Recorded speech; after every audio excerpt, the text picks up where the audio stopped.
When the SpongeBob movie 3 came out, it seemed like everything went as bad as possible. One of the only good qualities that it had, in many people's opinion, including my own, was its beautiful animation style. An animation style that would probably be best experienced on the big screen. Unfortunately though, the movie was supposed to come out in 2020, and you guys know what else happened in 2020. So, given everything that Yale, the movie's debut in cinemas was cancelled almost everywhere, as it only got to be shown on the big screen at a few select movie theaters, not in America. It did also still come out in 2020, but on Netflix and only in Canada, the UK, and a few other places. And it did not get to come out in America until 2021 on Paramount Plus. And while the movie does have its fans, when everyone eventually got to see it, well, the majority of SpongeBob fans did not like it, and found it to be so bad that it effectively killed off the comeback that the franchise had been having ever since the previous movie. You know, seasons 9B, 10, and 11. Now we live in an era where many of the new episodes of the show are once again being heavily criticized, to the point where it feels like I've time traveled back to when season 7 was brand new.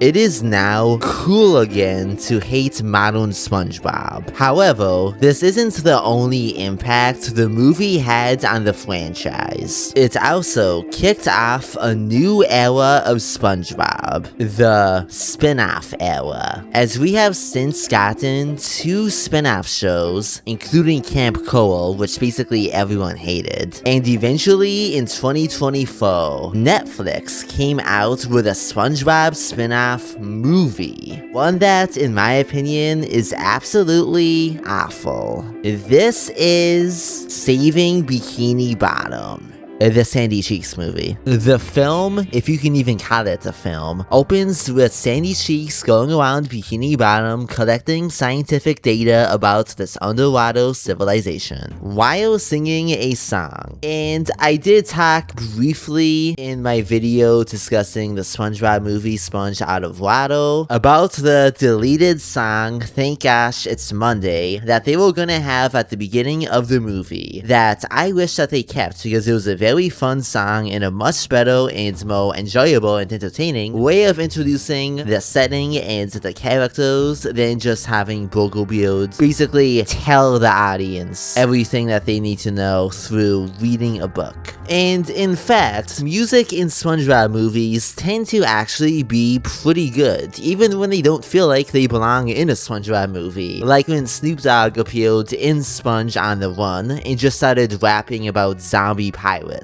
It felt very out of place, did not feel like a SpongeBob song, but it still slapped. But this song at the beginning of this movie is so, it feels very juvenile, like something about it just feels very babyish. As if I am not technically being talked down to, because it's a song, but sung down to. As if the movie is saying to me, hey stupid, we made you this song to tell you in the most low IQ way possible who the main character is and what she is all about. That way you can follow along in the movie. This is Sandy Cheeks. She is a squirrel. She is like a fish out of water because she is a squirrel that lives underwater. She is a scientist, and so because she is a scientist, she is going around collecting scientific data. You get that, stupid? Do we need to dumb it down a little bit for you? And the song itself, it isn't even very fun to listen to. Like, okay, it's not painful to listen to, but the combination of just how preschool and babyish the writing feels, and how how mid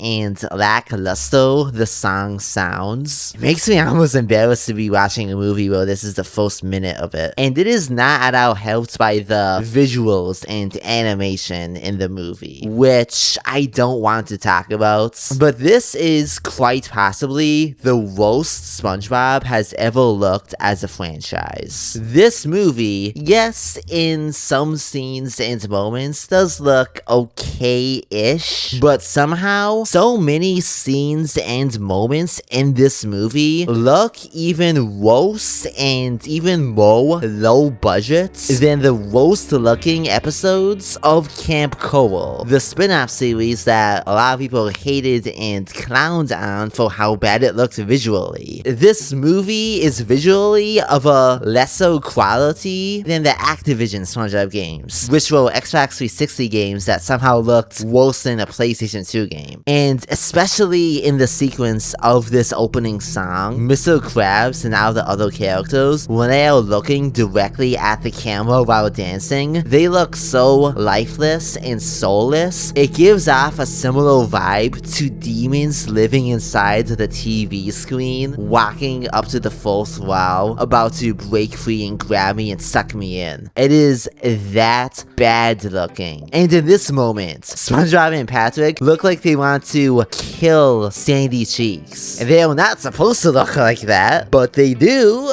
Anyway, Bikini Bottom is snatched up and taken away by a bunch of scientists. And then we get what is possibly the most awful line spoken by SpongeBob. All of my streaming videos on demand. I can't demand them anymore. And speaking of SpongeBob, throughout this movie, he's like if you give a 2-year-old an energy drink. He isn't stupid in the usual funny way he is in the series. He is so hypo and annoying, and literally spends so much time throughout it just making stupid noises, not speaking in actual language and saying things that could have the potential of being funny lines of dialogue. Throughout most of the movie, he's literally just making noises for the sake of making noises and being loud. Watching this film had me wanting to grab him and yell, "Shut up!" SpongeBob and Sandy travel to Texas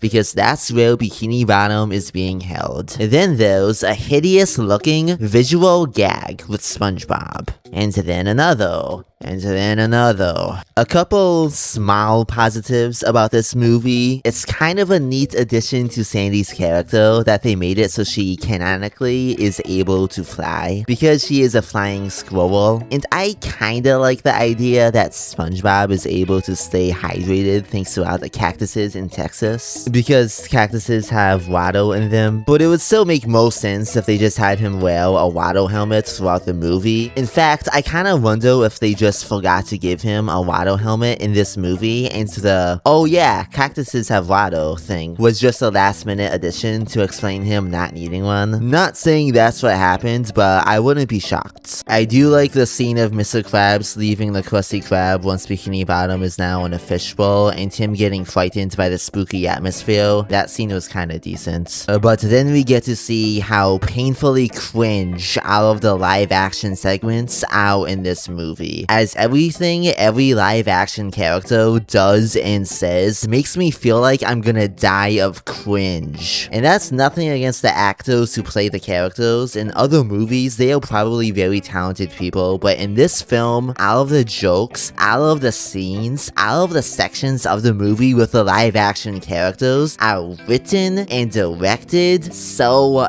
badly. The live action scenes also all feel very cheap and low budget, and not in the creative way that a lot of the patchy segments feel intentionally low budget, as a parody of low budget live action crap. These scenes don't even feel like a parody of that. They feel like what the patchy segments are parodying. Look at how this CGI sea monster interacts with the villain of the movie in a way that looks so obviously fake and green screen. screens, and then compare that to the CGI in Sponge Out of Water. And that movie was from 2015, over half a decade ago by the time this one came out. Anyway, after that abysmal introduction scene that tells us how much of a step down the main villain of this movie is from all 3 of the previous films in the SpongeBob franchise, we get a scene, and I kid you not,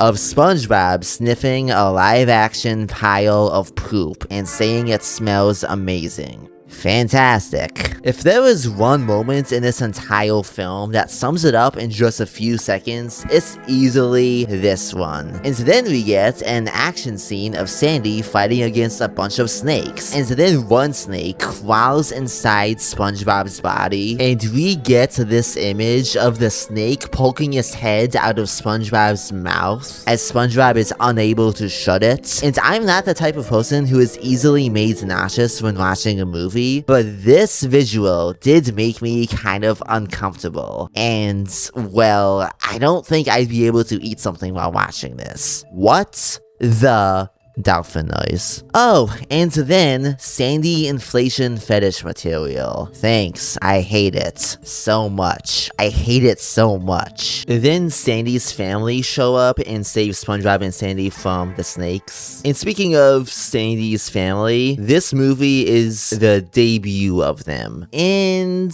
honestly, they are okay in this movie. I like them a lot better in the Christmas special. I kind of feel like in this movie, they don't leave much of an impact, but not leaving much of an impact is a lot better than leaving a massive negative impact, which is basically what almost everything else in this movie does. Eventually, we get a scene of SpongeBob going around and tickling a bunch of people's feet at a live-action swimming pool. What the actual kelp is going on? Did Dan Snyder make this scene? I can't even tell you guys how much I hate feet stuff. This is yet another moment where it feels like the Sandy movie was made by people who were thinking, how can we make this as uncomfortable and painful to watch as possible? Not that it was, though. I'm hating on this movie, but that does not mean I'm hating on any of the people who made it. I'm sure they are all very talented people who can make awesome stuff. I just wish he didn't decide to make this. SpongeBob and Sandy get chased by a live-action dog, as if that didn't already happen in the 20th anniversary special. And by the way, I wish I was watching that special instead of this. SpongeBob and Sandy make it to the science lab where Bikini Bottom is being held, and they come face to face with the villain of the movie. And the villain, by the way, is named Tsunami. And I am not one to talk when it comes to naming characters,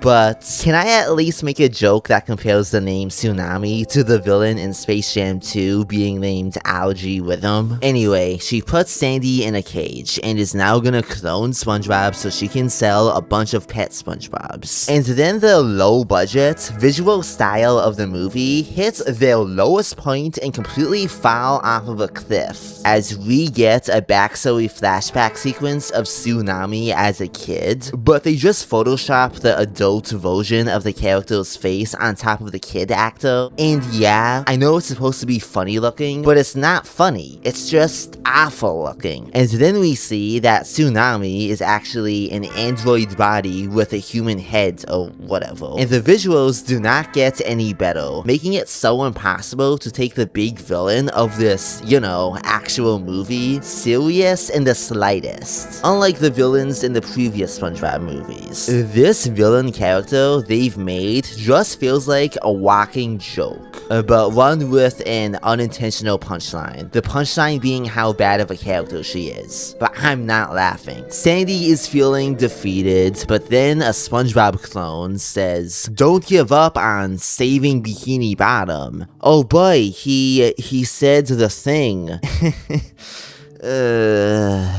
The villain gets defeated and becomes one with the CGI fish monster from earlier in the movie, and yup, that's an hour and 22 minutes of my life I'll never get back. Does it even need to be said? This movie is so unwatchable. I tried making a YouTube series a few years ago called Fixing Animation, in which I would go over pieces of animated media that many people hate and give ways that I would go about fixing it. But this is one of those movies that I honestly can't see how you could fix. You would have to make the entire movie over again from scratch. Literally, almost every single decision they made when making it is so head-scratchingly the complete opposite of what they should have done to make it not even good, not even mid, just even slightly not painful to watch. Cause that's what this movie is. The most painful viewing experience to have ever come out of the SpongeBob franchise. This beats any bad episode of SpongeBob. This beats that crappy spin-off show, Camp Coal. And it's a shame too, because Sandy Cheeks is not a bad character. You could make a very good and fun movie with Sandy as the main character,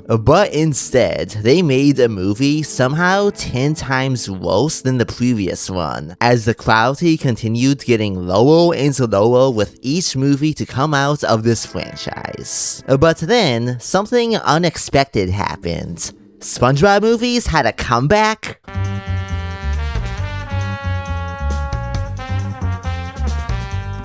Anyways, that's gonna be it for this video, guys. Man, having to watch this movie again and then make an entire video essay about it, because I've been making video essays about every SpongeBob movie. This one drained me. It's so bad, but I think it made for a very good video. And we've also only got 2 SpongeBob movies left to talk about. And it will be uphill from here, which makes me very happy. If you enjoyed this video, feel free to like, share, and subscribe. That way you get notified when I upload the next video. Cartoon Post out.